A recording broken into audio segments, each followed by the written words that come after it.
আপনি বলতেছেন যে ছাত্রলীগের লোকজন ওদেরকে যে ভোট দিচ্ছে দিচ্ছে তা আপনাদের দিল না কেন?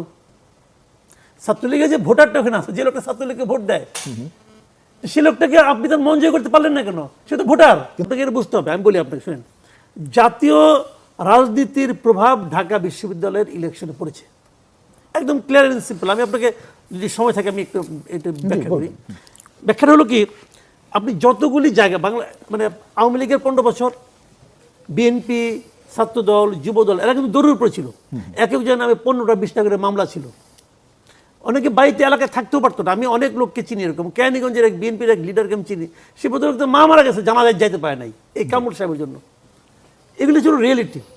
এখন যেই মাত্র হাসিনা চলে গেল, আওয়ামী লীগের পতন ঘটলো, এখন আপনি যদি ওই কাজটাই আবার করতে চান, তাহলে তাদের সঙ্গে আপনাদের পার্থক্যটা কি থাকলো? এই জিনিসটা অনেক জায়গায় হয়েছে, অনেক জায়গায় হয়েছে। এবং যত জায়গায় আওয়ামী লীগ, যুবলীগ, স্বেচ্ছাসেবক লীগের নেতাদের বিরুদ্ধে মামলা হয়েছে, আপনি খোঁজ দিয়ে দেখেন, তার 95% ক্ষেত্রে মামলার বাদী হলো বিএনপির লোকজন। এখন যারা ছাত্রলীগের এখানে ভোটার ছিল, ছাত্রলীগের ভোটাররা কিন্তু ম্যাক্সিমামই কিন্তু বংশানুক্রমিক ভোটার, মানে বাবা আওয়ামী লীগ করে, দাদা আওয়ামী লীগ করে, বড় ভাই যুবলীগ করে, এরাই কিন্তু। তো ওরা যারা এখানে ভোট দিতে আসছে, ছাত্রলীগের যে ছেলেটা, সে দেখছে যে আমার বাবা, চাচা, মামা, ফুপু, ফুপা অথবা ভাই, এরা তো দৌড়ের উপরে আছে। কাদের কারণে? এই বিএনপির লোকগুলির কারণে। তো তাদেরকে তো আমরা ভোট দেবো না।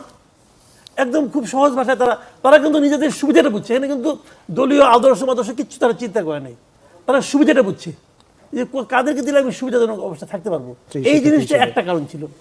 আরেকটা রাজনীতি এখানে ছিল।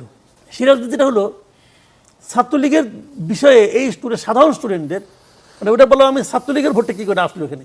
আর সাধারণ স্টুডেন্টদের মধ্যে একটা আতঙ্ক ছিল ছাত্রলীগ নিয়ে। সেটা কি? ওদের গণরুমের আতঙ্ক।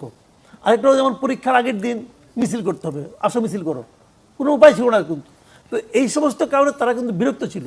কিন্তু আপনি ভাবেন তো এই বিরক্তিটা কার উপর ছিল? কেবল ওদের ছাত্রলীগের উপর না, কিন্তু সরকারি দলের ছাত্র সংগঠনের উপর। ওটা যদি সরকারি দল না হইতো তাহলে তারা কিন্তু গণরুম করতে পারতো না। তো ওই যে ধারণাটা, এখন কি হয়েছে, বিএনপি লিডার, অন্যান্য জাতীয় নেতৃবৃন্দ এমন একটা ন্যারেটিভ তৈরি করেছে যে সবাই যেন ভেবেই নিয়েছে, ধরেই নিয়েছে খালি ফেব্রুয়ারি মাসটা আসতে বাকি, তারপরে যারা সরকার। তখন যদি এরা সরকার হয় তাহলে ছাত্রদল কি? সরকারি দলের ছাত্র সংগঠন। তখন সাধারণ ছাত্রদের মধ্যে একটা ভীতিও কাজ করতে পারে বলে আমার ধারণা, যে তাহলে তো আবার সেই সরকারি দলের ছাত্র সংগঠন যদি থাকে এখানে, আবার কি আমরা সে একই রকম অবস্থায় পড়ে যাব?